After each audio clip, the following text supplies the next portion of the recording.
Hi, I'm Mia. I'm 29 years old, and I recently went through a divorce from my husband Fred a few months ago. Fred and I first met in college, where we shared a few classes and often sat together. We hit it off and soon found ourselves falling in love. However, there was a challenge in our relationship. Fred's mother, Holly, she seemed to dislike me for some unknown reason and made efforts to come between Fred and me. I used to talk to Fred about how uncomfortable his mother's behavior made me, but he never took any action. He found it hard to stand up to her because she was all he had while growing up. So I decided to let it slide and endure her constant criticism. She loved finding fault in everything I did, even things she didn't know about. I suspected Fred was sharing details with her, which only fueled our arguments.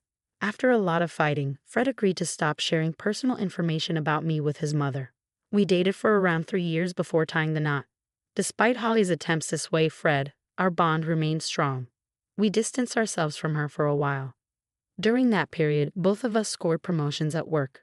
Although I earned slightly more, we divided our expenses 60/40ths, with me covering the larger share. While our relationship flourished, I felt the need to pursue a hobby for personal fulfillment. Design had always intrigued me, so I decided to explore graphic design, something I could do from home. Without Fred's knowledge, I invested in courses and equipment, keeping my project a secret. I preferred keeping my ventures private as not all of them panned out. The only person I confided in was my best friend Jess. I've picked up a new interest. Another one of your hobbies you'll ditch soon. I hope not. I aim to make good money from it. Really? Finally getting paid for a hobby? Yes, actually, I'm delving into graphic design. Great choice. It's a lucrative field. I've taken some courses and want to start freelancing. I might start a business. Starting solo might not be my style. I was thinking of joining a firm. Nah, that's too routine for you. I have friends starting businesses. You could design their logos and websites. That sounds fantastic.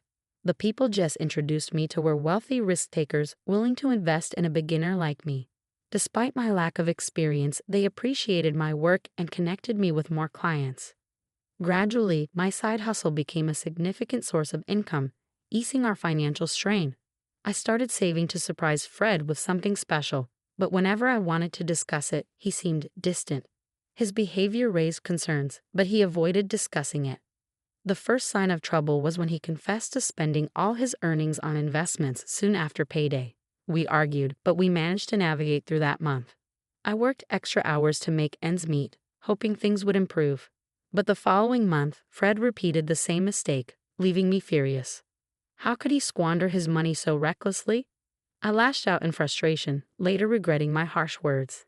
I hoped it would prompt him to be more responsible. Yet when it happened again the next month, I felt drained. Despite my efforts, Fred's financial habits persisted. My graphic design gig became our main source of income. But when Fred couldn't contribute for the third month in a row, I reached my breaking point. How could you let this happen again? Haven't you learned anything? I'm just trying to maximize returns, but I messed up. Messed up. Losing your entire paycheck isn't a small mistake. You've got your money though, right? We'll handle things as usual. No, I'm done. I won't cover for you this month. Figure out your own expenses. What? You can't do that. And you can't gamble away everything you earn. But here we are. So what? I'm supposed to go hungry and take public transport. We'll have food at home, but you'll have to use public transport since you can't pay for gas. So you want me to look poor? Taking public transport doesn't define your status. Stop acting entitled. If you wanted to drive, maybe you should have thought about your gambling habits. You're selfish and heartless. How could you do this to your husband? What about what you're doing to me? I've been working extra hours to cover for your losses. Can't you see things from my perspective? You have no perspective worth considering. I'm out. I can't deal with you right now. After Fred stormed off, I couldn't understand his behavior. It was then I started suspecting Holly's involvement. While Fred was away, I decided to investigate. Since he had logged into his bank account on my laptop and saved the password, it wasn't hard to access it. To my surprise, he had plenty of money in his account, and his transactions seemed normal. I was puzzled. Why was he hiding money from me? Why the lies? Feeling confused, I checked his messages for answers. The first person I noticed he had texted was his mom, discussing our recent argument.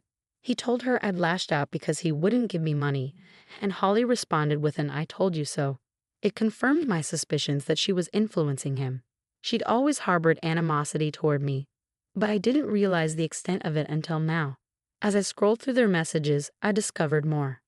Holly had bombarded Fred with texts about me, highlighting my supposed flaws like being money-driven and only with him for his wealth.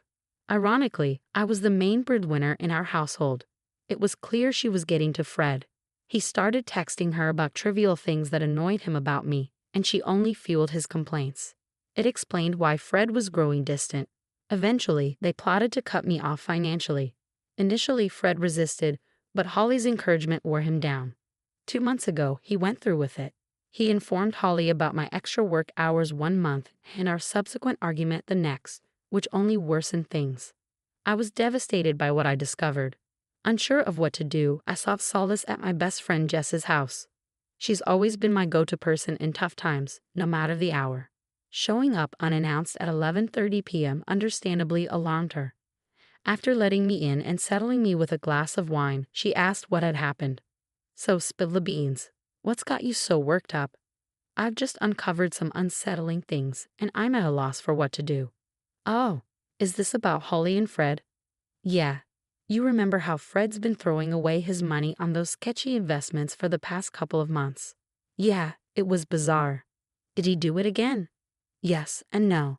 "What do you mean?" "He's had his money all along but refused to give me any." "What? That makes no sense.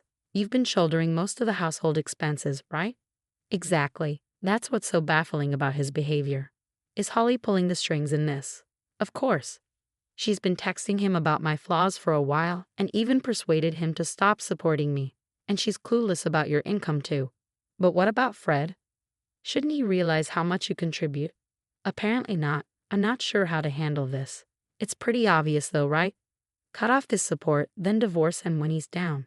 Isn't that a bit harsh, Mia?" "He didn't think about that." "Why are you worried?"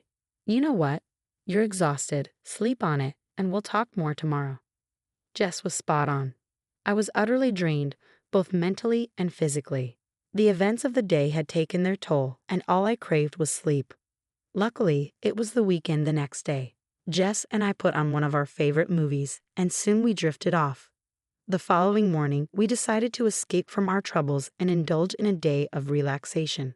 We stayed in bed, binge-watching movies and shows, cooking delicious meals, and cherishing each other's company. Despite my efforts to push away thoughts of the previous day, they lingered.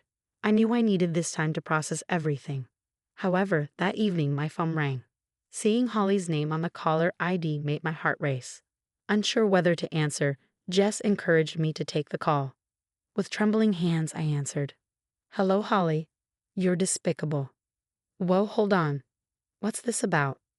"You're just after my son's money, aren't you?" "Excuse me? Is that why you cut off his expenses?" "No, he's been squandering his money on those foolish investments. I can't keep supporting his reckless behavior." "Well, that was all a test." "A test. I wanted to show Fred that you're only with him for his wealth, and you proved my point. Don't you think you've crossed a line meddling in our marriage? Who are you to judge me when you're the one chasing wealth?" "Fine. I don't want my son's marriage to fail. What do you suggest we do to fix things?" "I want you and Fred to split everything 50-50ths. Everything." "Are you serious?" "Yes. Let's see how long you can handle it. I'll draft a contract for both of you. Once signed, you must stick to it." "Fine. If Fred agrees, we'll do it. I want a copy of that contract." "Agreed. We'll discuss further on Tuesday." I couldn't believe this was the state of my marriage, and anger surged within me. How dare Holly accuse me of being a gold digger, and how could Fred tolerate it? I'd supported him through everything, even his mistakes and lies. When I shared the call with Jess, she smiled, helping me see the silver lining. Splitting everything evenly meant Fred would have to shoulder his share of our major expenses. He had no idea about my side hustle, which I kept secret until it gained momentum. I wanted to surprise him with its success and buy him something extravagant. Knowing I had a solid backup plan brought me relief in that moment. Tuesday arrived sooner than expected. Jess joined me after we finished work, eager to witness the unfolding events. Upon our return home, we found Holly and Fred already there.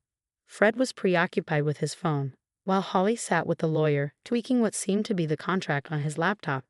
Holly barely acknowledged me, but Fred looked visibly nervous. He tried to signal for us to talk privately in the kitchen, but I brushed him off. Instead, I approached Holly and requested to review the contract. The lawyer obliged, and as I suspected, it outlined an equal split of everything, with the added clause of no financial assistance between us. I agreed and signed the document. It didn't take long before Fred began facing challenges. At first, Fred and I kept our distance, both unwilling to engage with someone who seemed intent on my suffering. But when you share a living space, avoiding conversation is nearly impossible. Fred made efforts to bridge the gap between us, but I initially brushed him off. Eventually, his persistence wore me down, and I reluctantly started talking to him. "Can we please talk? This silent treatment is getting us nowhere." "What exactly do you want me to say, Fred?" "I don't know, but I miss us." "Do you? Then why agree to a contract dividing our finances?" "I wanted to see if you were truly invested in our relationship. Your mother has caused so many issues between us, yet you still believe her. Is this really the best solution?" "Don't speak ill of my mother. And what money do you think I need from you?" "Look, I don't want confrontation. I'm trying to mend things. There won't be any progress until that contract is gone. It's only been 2 weeks since we signed it. I have yet to see any proof that you're not just in it for the money." "You're impossible, you know that?" "Listen, if you're struggling financially, tell me. I'll help. But wouldn't that violate the contract? Besides, I don't want to be accused of breaking it." "Why are you making this so hard? You're the one who created this mess. Can't we just be civil?" "Fine." I could see Fred wrestling with conflicting influences, the beliefs instilled by Holly versus his original values. The Fred I married would never have made such foolish decisions that could harm me. Yet, here he was, obedient to every word from his mother, a decision he'd come to regret. Thankfully, I'd already paid off our major loans that month, leaving Fred in a bind the following month. With my shares settled, I enjoyed financial freedom. I indulged in splurges, treating myself and Jess to lavish dinners, fine wines, museum visits, and cozy cafes, documenting our adventures on social media. Despite inviting Fred to join us multiple times, he always declined due to his financial struggles. Meanwhile, my graphic design side hustle flourished, allowing me to reduce my hours at my day job and even contemplate quitting altogether. Fred's difficulties were evident, even in our groceries. His side of the pantry and fridge often remained empty. While part of me felt sympathy, I couldn't forget that he brought this upon himself. Later, Holly showed up at our doorstep. Jess and I had just returned, so her presence caught me off guard. "Hey, Holly, what brings you here?" "Don't act innocent. I know what you've been up to, and I'm calling the cops." "Pardon me? What are you talking about?"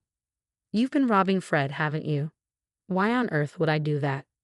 "Because you're seeking revenge. You're not happy about that contract he made you sign.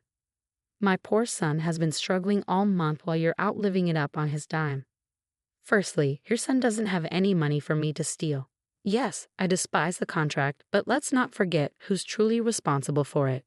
You're the one who pressured us into signing it, and now your son is suffering because of it, you liar.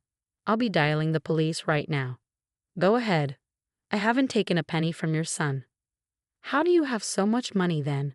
Your job doesn't pay that much more than Fred's, and he mentioned you've cut back on hours." "I have another business on the side, a graphic design venture. I intended to surprise Fred with it until you filled his head with nonsense. You started a business without telling me. I plan to buy you a car with the money I earned. How much do you make from it?" "More than you think. You lied. I didn't do anything wrong. I was trying to do something nice, and you ruined it. Since you care so much about your son, maybe you should support him." I handed divorce papers to Fred, which I filed right after signing the contract and kept until now. Fred looked shocked, but I was indifferent. While Holly would normally rejoice at the sight of the papers, she seemed furious instead. I informed them I'd be moving out in 3 weeks and would continue to split the remaining loan payments, but that was all. Fred pleaded with me, but I reminded him it was his doing. It's been a few months since everything unfolded, and I can happily say I'm free from that toxic relationship. Holly tried to contest the divorce, but with our assets separated by the contract, there was little for Fred to gain. In fact, he ended up losing more money, struggling to keep up with the mortgage payments. We sold the house, and he moved back in with his mother.